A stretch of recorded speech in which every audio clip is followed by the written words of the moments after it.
All right, so I've been doing this training for a while, and I got my least 3 favorite exercises. That's gonna be hip thrusts, Bulgarian split squats, and high box step-ups. But that doesn't mean I don't do them, because those are exercises that are all very beneficial for just building your legs in general. I wouldn't say go on and say specifically for your vertical jump, but building your legs to build the capacity to have a higher vertical jump is more specifically and better said. But these exercises suck ass. Maybe an exception is the hip thrust, but the hip thrusts are hard. I like doing hip thrusts because I like thrusting my hips.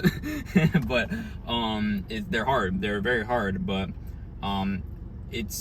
you can choose not to do those exercises, and you can replace them with something, and your compliance may be better. But it's the kind of necessary work. You have to do some exercises that suck, because not all exercises are going to be fun in the weight room to increase your vertical jump. You got to do some exercises that are going to suck, and you have to fight through to actually get the work done and be able to make good progress for your vertical jump. So it's not always going to be fun.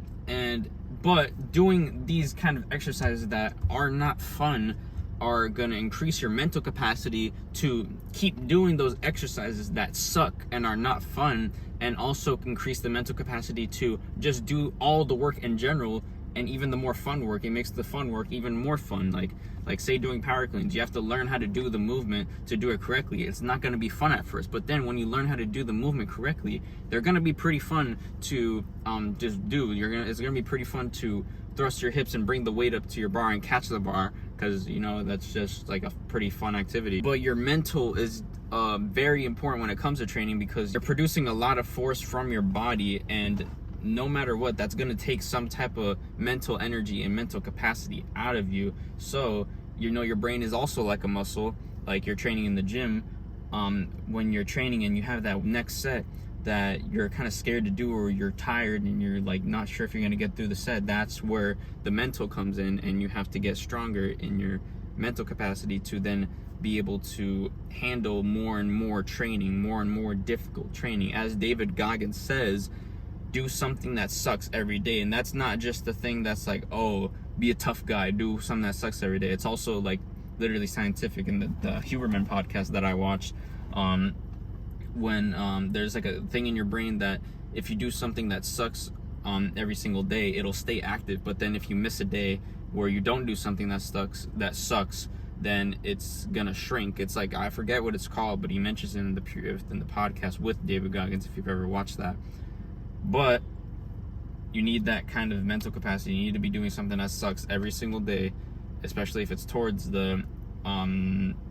your goal with increasing your vertical jump. And even if it's something like super boring, like sometimes the boring work can be hard because of how boring it is. So that's the type of work that you got to get through to see the results that most people don't get. And it's never going to be something that you'll get immediately. It's never going to be some short-term gratification when you work out. For literally anything, you are going to have long periods of time. It's going to be long-term gratification. You're going to work out one week, you're not going to see the results. You're going to work out the next week, you're not going to see the results. You're going to work out the next week, you're not going to see the results. But when it comes to vertical jump training specifically, when you unload, that is when you see the results, and that's when you see the long-term gratification. That takes a month, but even then you don't see that much progress. It's when you're months in, years in, when you see the big difference of progress. And that is only when you have put in the consistent hard work to actually get there. If you wait that long and you haven't put in the work that you would expect to get you there, and you really think, like, say if you're not where you want to be right now, if you really think back, unless if you're lying to yourself, if you really think back and think, wow, maybe I didn't put in the work, maybe I didn't put enough effort in the gym, maybe I didn't plan my training right and actually do it correctly.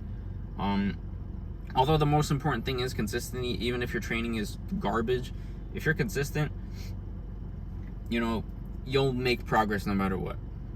But the point is, it's going to be long term no matter what. When it comes to your athleticism, when it comes to jumping as high as you can, it's going to be long term. And especially the more, as a beginner, you're going to make huge gains. But then the more advanced you get, this is a rule of training, the more advanced you get, the harder and harder it's going to be to maintain, and even harder to increase your athleticism. You're gonna have to be putting your body through massive amounts of load and training, because your body doesn't know like what you're doing. Like, it doesn't know that you're like going through barbell training, doing squats, doing whatever. It knows that it's being pushed to its limits, so then it's going to use it as a defense mechanism as you're going to get tired, and you're going to be, because if you didn't have that kind of defense mechanism, you would be like a fucking flop. Like, you literally wouldn't be able to move. And no matter if you're pushing your body to its limits, it's going to be mentally tough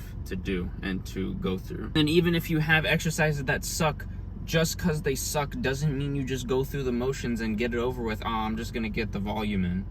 No, you got to actually put weight on the bar and put some effort in those exercises that suck ass, because that is how you're gonna get the results that you want, especially if the exercise is a good exercise to build your legs in a specific way, like hip thrust. Hip thrust, you're working on the hip extension. You're doing that in a vertical jump. If you have a heavy hip thrust, then it's gonna be a good translation and a good translation to your vertical jump, because you use your butt when you jump. So you got to fight against that to reap the rewards in the future. But if you really don't want to do the exercise, if you really like are too soft, or maybe you just like maybe you can't do the exercise, that's a different reason. If you don't want to do it, find an alternative and do that instead. Maybe a good alternative would be maybe like RDLs or something. It's still like a hinging movement. It still works the hip extension. You could do that instead. But it's, as long as, like, the main thing is if you put the work in. But it's even better if you do the work that sucks and do the work that is even more worth it. Because the way you think about it, when I would, like, say if I'm doing my Bulgarian split squats, they suck. They're like, I hate them. But you think about it and it's like, this is going to help me later on in the more specific training that I'm about to do, to then reap even more rewards of the full months of training that I'm about to do. And I'll see that months later, but it's gonna be there. You're gonna get the results. So then, even if you are injured, you always can find a way around it. You can always do something else that doesn't cause your pain, and something to where you can maintain your progress and actually still improve in the gym even while you're injured. And there's different ways you could do that depending on what kind of injury you do have. Anyway, I hope you found value out of this one. If you did, like and subscribe. Comment if you have any questions. I'll see you guys in the next one. Peace.